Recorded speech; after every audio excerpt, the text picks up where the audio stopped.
Hello friends, welcome back to Afrinsha's world. ഞാൻ മസ്കറ്റിലേക്ക് ഒരു ഷോർട്ട് ബ്രേക്കിന് വരുന്ന വീഡിയോ നിങ്ങളെല്ലാവരും കണ്ടിട്ടുണ്ടാകുമെന്ന് കരുതുന്നു. ഇക്കാക്കൊരു വമ്പൻ സർപ്രൈസൊക്കെ കൊടുത്തിട്ടാണ് ഞാൻ വന്നത്. ഇപ്പോൾ ഞാൻ വന്നിട്ട് 1 വീക്ക് കഴിഞ്ഞു. ഒരു 9 ഡേയ്സായി. ഞാനിപ്പോൾ തിരിച്ച് പോകുകയാണ്. ഞാൻ ഒറ്റയ്ക്കാണ് വന്നതും പോണതൊക്കെ. മക്കളൊക്കെ നാട്ടിലാണ്. ഞാൻ വന്നപ്പോൾ എന്നെ പിക്ക് ചെയ്യാൻ വന്നത് എൻ്റെ ബ്രദറിൻ്റെ വൈഫാണ്.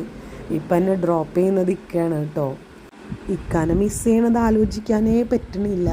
പിന്നെ മക്കൾ നാട്ടിലാണോ എന്ന് ആലോചിക്കുമ്പോൾ ആ വിഷമമൊക്കെ അങ്ങോട്ട് മാറ്റി വെക്കും. എൻ്റെ ബാഗേജ് ചെക്കിങ്ങും എല്ലാം കഴിഞ്ഞപ്പോൾ ഇക്ക പോയി. ഞാനിപ്പോൾ എമിഗ്രേഷനും എല്ലാം കഴിഞ്ഞ് വെയിറ്റിംഗ് ഏരിയയിലേക്ക് പോയിക്കൊണ്ടിരിക്കുകയാണ്. വെയിറ്റിംഗ് ഏരിയയിൽ അധികം ഇരിക്കേണ്ടി വന്നില്ല. അപ്പോഴേക്കും ഫ്ലൈറ്റിന് അനൗൺസ്മെൻറ്റ് വന്നു.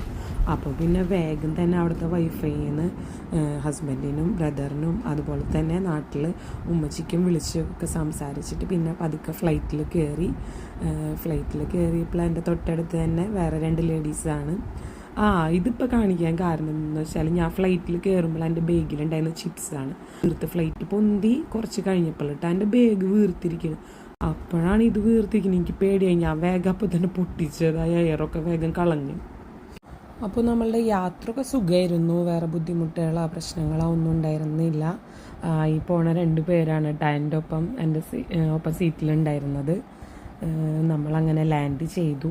എമിഗ്രേഷനൊക്കെ കഴിഞ്ഞ് മുകളിൽ നിന്ന് താഴോട്ട് ഇറങ്ങി വരുമ്പോഴാണ് ഇവിടെ നമ്മളെ മോദിജിയുടെ ഒരു സ്റ്റാച്ചു ഒക്കെ വെച്ചിട്ടുണ്ടായിരുന്നു. അപ്പോഴാണ് മനസ്സിലായത് മോദിജി ഇവിടെ വരുന്നുണ്ടെന്നുള്ളതൊക്കെ. അപ്പം ഞാൻ ജസ്റ്റ് അവിടെ പോയി വീഡിയോ ഒക്കെ ഒന്ന് എടുത്ത് അവിടെ എഴുതി വെച്ചേക്കണം ആ ബോർഡൊക്കെ ഒന്ന് വായിച്ച് സംഭവമൊക്കെ ഒന്ന് മനസ്സിലാക്കി. പിന്നെ എയർപോർട്ട് ഫുള്ള് പോലീസ് ചെക്കിങ്ങും കാര്യങ്ങളൊക്കെ ആയിരുന്നു അദ്ദേഹം വരുന്ന കാരണം. അപ്പം ഞാനെന്ന് വെച്ചാൽ വേഗം ധൃതിയിൽ മക്കളെ കാണാനുള്ള ത്രില്ലിൽ വേഗം ലഗേജൊക്കെ എടുത്തെങ്ങിയിട്ട് വേഗം പുറത്തേക്ക് വിട്ട് കൂട്ടുകാരോടൊക്കെ ബൈ ബൈ പറഞ്ഞ് അങ്ങനെ പുറത്തെത്തുന്നതിന് മുന്നേ എൻ്റെ അല്ലൂസ് ഓടി വന്നുള്ളിലേക്ക്.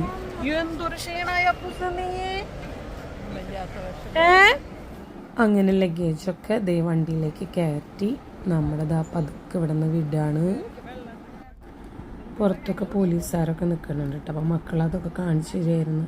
പിന്നെ നമ്മളുടെ സ്ഥിരം എയർപോർട്ട് ഷോപ്പ് ഉണ്ടല്ലോ ഇവിടെ, അവിടെ നിന്ന് ജസ്റ്റ് ഓരോ ചായയും ഓരോ സ്നാക്കും എല്ലാവരും കഴിച്ച്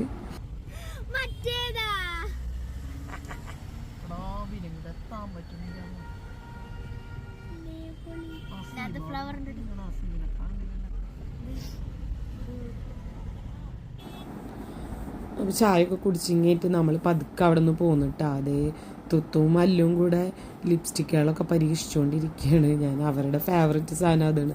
അപ്പോൾ അത് കാരണം ഞാൻ ബാഗിൽ തന്നെ ഇട്ട് പോന്നിരുന്നത്. വണ്ടി വെച്ച് തന്നെ അവർക്ക് കൊടുത്ത്. പിന്നെ 2 ആളും സ്കൂൾ വിശേഷങ്ങളൊക്കെ പറഞ്ഞുകൊണ്ടിരിക്കുകയായിരുന്നു യാത്രയിൽ. പെട്ടെന്നാണ് നമ്മളുടെ ഫ്രണ്ടിൽ ഒരു വണ്ടി ബ്രേക്ക് പിടിച്ച്. അപ്പം നമ്മളും ബ്രേക്ക് പിടിച്ച്. പക്ഷെ നമ്മളെ ബാക്കിലുണ്ടായിരുന്ന വണ്ടി നമ്മളുടെ വണ്ടിമേൽ കൊണ്ടൊരൊറ്റ കുത്തങ്ങട് കുത്തി. ബാക്കിൽ താഴത്തായിട്ട് നല്ലൊരു സ്ക്രാച്ച് ഉണ്ടായിരുന്നു, വലിയൊരു സ്ക്രാച്ച്. വേറെ കുഴപ്പങ്ങളൊന്നും ഉണ്ടായിരുന്നില്ല. അതുകൊണ്ട് അങ്ങോട്ടും ഇങ്ങോട്ടും കോംപ്രമൈസായി അവർ പോയി. അപ്പോൾ ഇത്രയുള്ളൂ നമ്മളുടെ ഇന്നത്തെ വിശേഷങ്ങൾ. Stay tuned on Afrinsha's world. Thank U.